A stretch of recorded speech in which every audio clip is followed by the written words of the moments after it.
श्री स्वामी समर्थ. नमस्कार मंडळी, स्वागत आहे तुमचे माझ्या यूट्यूब चॅनलवरती. आजचा दिवस तुम्हाला खूप छान सुखाचा आनंदाचा जाऊ हीच मी स्वामींच्या चरणी प्रार्थना करते आणि आजच्या नवीन व्हिडिओला सुरुवात करते. उद्या 15 मार्च वार रविवार आणि या दिवशी आलेली आहेत पापमोचनी एकादशी. प्रत्येक महिन्यामध्ये एकादशी येते आणि प्रत्येक एकादशीचं महत्त्व हे सुद्धा वेगवेगळं असतं. प्रत्येक एकादशीला स्वतःचे एक वैभव असते. एकादशी तिथी ही सर्वश्रेष्ठ मानली जाते. हा दिवस भगवान श्रीहरी विष्णू आणि माता लक्ष्मी यांना समर्पित आहे. पापमोचनी एकादशी या शब्दातच या एकादशीचा अर्थ दडलेला आहे. या पापमोचनी एकादशीला व्रत करून भगवान विष्णूंची पूजा केल्याने अनेक जन्मांची पापे नष्ट होतात, दुःखांचा नाश होतो आणि घरात सुखशांती समृद्धी येऊ लागते. पापमोचनी एकादशीचा दिवस हा अतिशय शुभ असल्यामुळे या दिवशी व्रतासोबतच काही प्रभावी उपाय केले तर त्या उपायांचं आपल्याला भगवान विष्णूंच्या कृपेने निश्चितच फळ प्राप्त होते. आणि म्हणून आज व्हिडिओमध्ये मी तुम्हाला एक अतिशय प्रभावी असा उपाय सांगणार आहे. उद्या रविवार पापमोचनी एकादशीला तुम्ही उपवास नाही केला तरीही चालेल, पण सकाळीच इथे लावा असा एक दिवा. हा दिवा लावल्याने घरातील 7 पिढ्यांचे दारिद्र्य नष्ट होऊन नजरदोष, आजारपण, शत्रुत्रास यातून मुक्तता मिळेल आणि कुटुंबाची भरभराट होईल.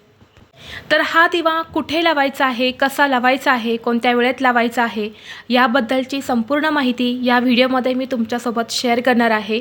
त्यामुळे तुम्ही हा व्हिडिओ स्किप न करता शेवटपर्यंत नक्की पहा. चॅनलवरती नवीन असाल तर सबस्क्राईब करा आणि असेच माहितीपूर्व नवनवीन व्हिडिओ पाहण्यासाठी बेल आयकॉनलाही प्रेस करा.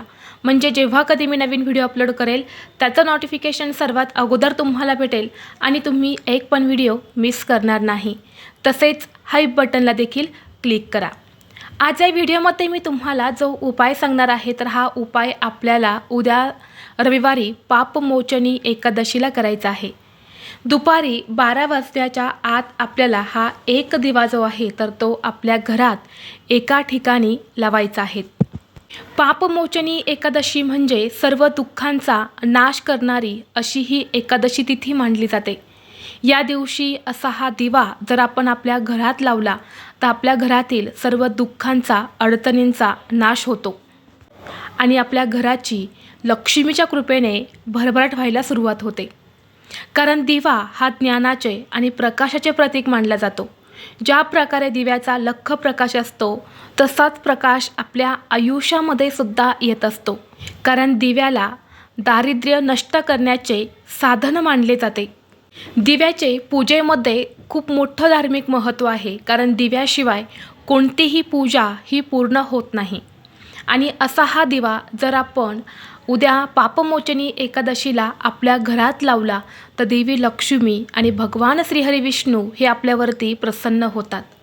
जर आपल्या घरामध्ये सतत पैशांच्या आर्थिक अडचणी येत असतील, आलेला पैसा घरामध्ये टिकत नाही, कष्ट आणि मेहनत करूनही जर कष्टाला आणि मेहनतीला हवं तसं यश मिळत नसेल, किंवा आपल्या घराला कोणी नजरदोष, नजरबाधा केलेली असेल, घरामध्ये आजारपण आहे, सतत कुटुंबामधील व्यक्ती आजारी पडत असेल, आलेला पैसा हा आजारपणामध्ये निघून जात असेल, किंवा आपल्याला वारंवार शत्रूंचा त्रास होत असेल, शत्रू आपल्याला समोर येऊन त्रास देत असेल किंवा आपल्यावरती गुप्तवार करत असेल आणि अशा या शत्रूंमुळे आपली प्रगती थांबलेली असेल, शत्रूंमुळे आपल्या प्रगतीमध्ये अडथळे येत असतील तर हा एक उपाय जो आहे तो तुम्हाला उद्या एकादशीला आवर्जून करायचा आहे.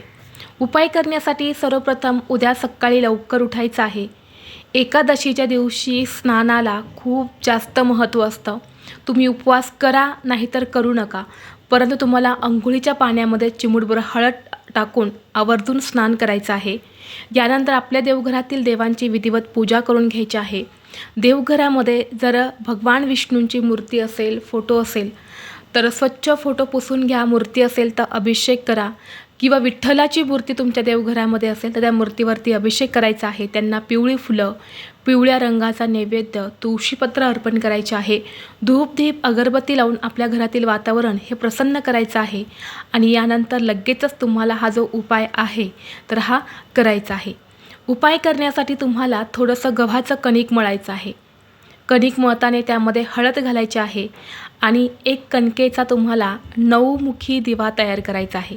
म्हणजे 9 दिशेला 9 वाती लावता येतील अशा पद्धतीने तुम्हाला कणकेचा 9 मुखी दिवा तयार करायचा आहे.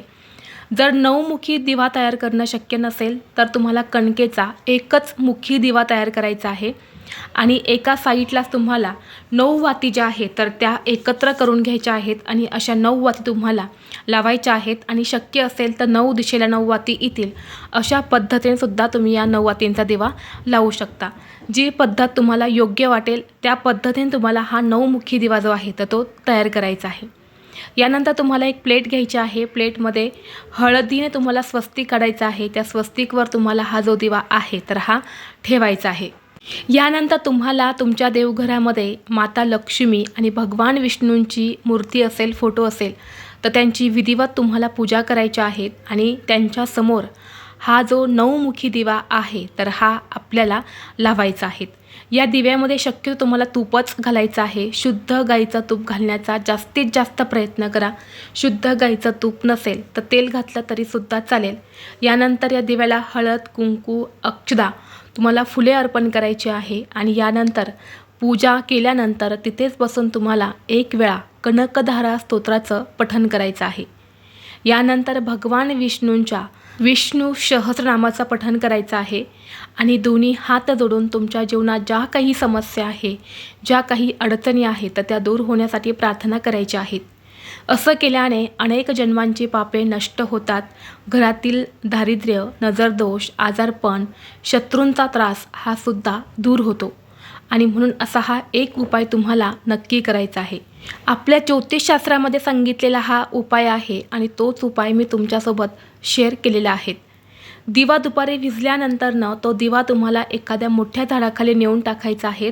तिथे असणारे पक्षी, कीटक, मुंग्या येऊन तो दिवा खाऊन जातात. यामुळे आपल्याकडून एक अन्नदान जे आहे तर ते सुद्धा होत असते. पापमोचनी एकादशीच्या दिवशी व्रताला आपल्या हिंदू धर्मग्रंथामध्ये खूप महत्त्व दिलं गेलं आहे. आरोग्य, संतती यासाठी हे व्रत खूप शुभ मानलं जातं. हे व्रत केल्याने सर्व प्रकारच्या मानसिक समस्यांपासून मुक्ती मिळते आणि म्हणून शक्य असेल तर घरातील एक तरी व्यक्तीने आवर्जून या पापमोचनी एकादशीला व्रत करावं. त्याचबरोबर या एकादशीच्या दिवशी तुम्हाला तुळशीपाशी संध्याकाळी तुपाचा एक दिवा लावायचा आहे. शुद्ध गाईचं जे तूप असतं तर त्या तुपाचा तुम्हाला एक दिवा तुळशीपाशी लावायचा आहे आणि तुळशीला 11 प्रदक्षिणा करायच्या आहे. प्रदक्षिणा करत असताना ओम नमो भगवते वासुदेवाय नमः या मंत्राचा जप करावा. या दिवशी तुळशीला जल अर्पण केले जात नाही आणि तुळशीची पानंसुद्धा तोडली जात नाही. फक्त तुळशीपाशी दिवा लावून मनोभावे प्रार्थना करायची आहेत. असं केल्याने महालक्ष्मीचा घरात स्थायी स्वरूपात वास होतो आणि एकादशीचं व्रत हे तुळशीच्या पूजेशिवाय अपूर्ण मानले जाते आणि म्हणून या दिवशी तुळशी पूजेला खूप मोठं धार्मिक महत्त्व आहे.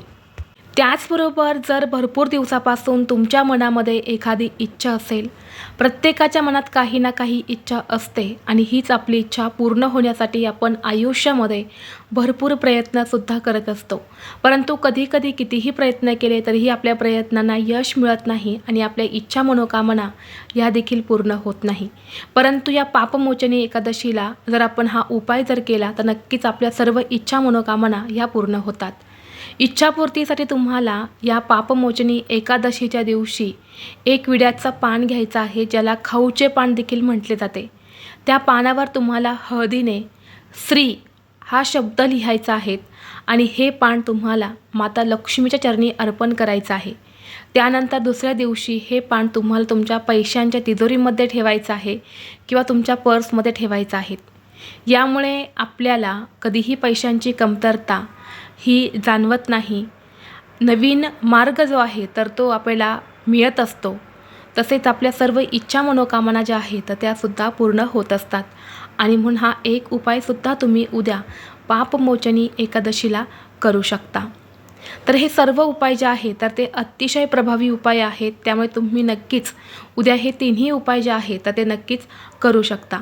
व्हिडिओ तुम्हाला आवडला तर लाईक करा, चॅनलवरती नवीन असाल तर सबस्क्राईब करा आणि हा व्हिडिओ आपल्या मित्रपरिवारासोबत जास्तीत जास्त शेअर करा. चला तर मग भेटू असंच पुढल्या एका नवीन व्हिडिओमध्ये. तोपर्यंत सर्वांना श्री स्वामी समर्थ.